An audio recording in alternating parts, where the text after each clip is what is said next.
Hello everyone and welcome back to our new video.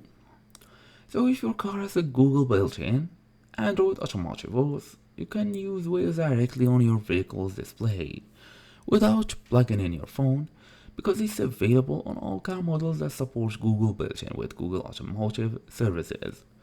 So in today's small tutorial, we're gonna go through how to actually use Waze on a Google built-in car. Fast and easy as usual, let's get started. First thing first, go ahead and download Waze from the Google Play Store.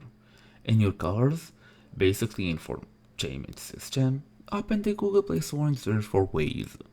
Download and install the app just like you would on a phone, like it's basically a normal OS. It works like a tablet phone, an Android phone generally. So once installed, open Waze from your car's app menu. You can enter destinations using the car's touch screen or use voice commands.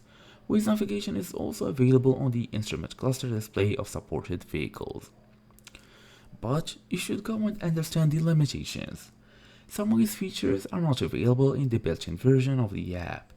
For example, parking search is currently not supported on Android Automotive, Android Auto, or even CarPlay. However, car navigation, including traffic alerts and route guidance, work just like on your phone.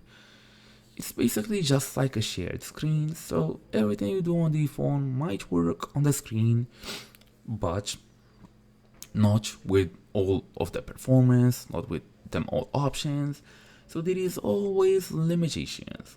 And that's it, the whole idea. Thank you all for watching this. See you all in the next video.